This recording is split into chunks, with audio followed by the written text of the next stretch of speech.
আসসালামু আলাইকুম দর্শক মন্ডলী, সবাইকে আমন্ত্রণ আর একটি প্রেডিকশন নিয়ে আপনাদের মাঝে হাজির রয়েছি।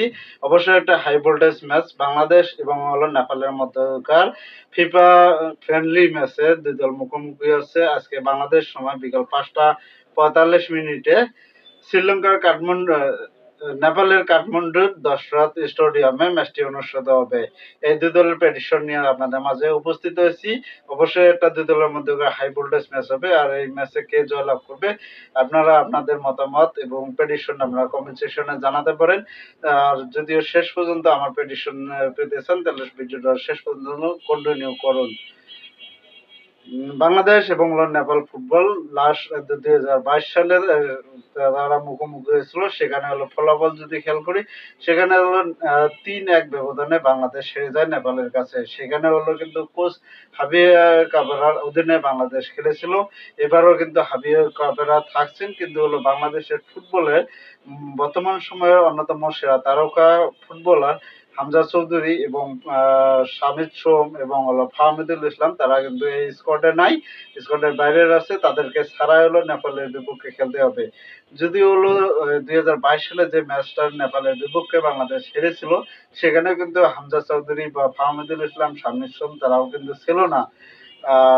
নেপালের বিপক্ষে বাংলাদেশ বরাবর যদি হেড টু হেড ম্যাচ ফলাফল খেয়াল করি, সেখানে দুই দল মোট 14টি ফুটবল ম্যাচে মুখোমুখি হয়েছে, যেখানে 5টি ম্যাচ জয়লাভ করেছে নেপাল ফুটবল দল এবং 4টি ম্যাচ জয়লাভ করেছে বাংলাদেশ ফুটবল দল, এবং দুই দলের মধ্যকার 5টি ম্যাচ ড্র হয়েছে।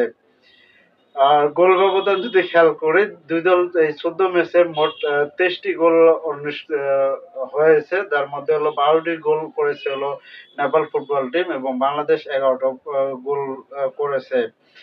এই দুই দলের হেড টু হেড প্রেডিকশনে আপনারা কাকে কত পার্সেন্ট এগিয়ে রাখছেন অবশ্যই কমেন্ট করে জানাবেন। আর অবশ্যই একটা হাই ভোল্টেজ ম্যাচ হতে চলেছে বাংলাদেশ এবং নেপালের মধ্যকার। দুটি ম্যাচ আজকে 6 সেপ্টেম্বর, আর একটি ম্যাচ আছে 9 সেপ্টেম্বর। যদিও এএফসি এশিয়ান কাপের বাছাই পর্বের জন্য দুই দলের জন্য প্রস্তুতিমূলক ম্যাচ। অক্টোবর মাসে বাংলাদেশ এবং নেপালও তাদের এফসি এশিয়ান কাপের বাছাই পর্ব খেলবে। খুবই দুই দলের জন্য খুবই গুরুত্বপূর্ণ হতে চলেছে। যদিও দুই দলের হেড টু হেড প্রেডিকশনে অবশ্য নেপালে এগিয়ে, তবে প্রত্যাশা থাকবে আজকে বাংলাদেশ ম্যাচ ঘুরে দাঁড়াবে এবং বাংলাদেশ জয়ের লক্ষ্যে পৌঁছাবে।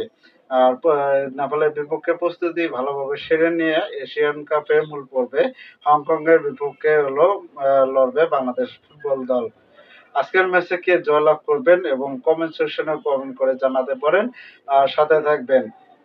দুই দলের লাস্ট ডুয়েট প্রেডিকশন যদি খেয়াল করি, নেপাল লাস্ট অন্যান্য দলের সঙ্গে লাস্ট 5টি ম্যাচের মধ্যে 2টি ম্যাচ জয়লাভ করেছে এবং 2টি ম্যাচ হেরেছে এবং একটি ম্যাচ ড্র করেছে। অপরদিকে বাংলাদেশেরও ফলাফল একই রকম। লাস্ট 5টি ম্যাচের মধ্যে বাংলাদেশের 2টি ম্যাচ জয়লাভ করেছে এবং 2টি ম্যাচ হেরেছে এবং একটি ম্যাচ ড্র করেছে। আর নেপাল আর বাংলাদেশের ফুটবলে যদি লাস্ট 5 ম্যাচের ফলাফল খেয়াল করি, সেক্ষেত্রে নেপাল যেখানে 2টি ম্যাচ জয়লাভ করেছে বাংলাদেশের বিপক্ষে, বাংলাদেশ একটি ম্যাচ নেপালের বিপক্ষে জয়লাভ করেছে এবং 2টি ম্যাচ ড্র হয়েছে। এই দুই দলের পরিসংখ্যান। আপনারা অবশ্যই কমেন্ট করে জানাবেন। এই হাই ভোল্টেজ ম্যাচটি বাংলাদেশ এবং নেপালের মধ্যকার খুবই গুরুত্বপূর্ণ দুই দলের জন্য। আর এই ম্যাচে কে জয়লাভ করবে। ধন্যবাদ সবাইকে, ভালো থাকবেন, সুস্থ থাকবেন, আল্লাহ হাফেজ। অবশ্যই বাংলাদেশ টিমের জন্য শুভকামনা থাকছে। বাংলাদেশ ইনশাল্লাহ আজকের ম্যাচে জয়লাভ করবে।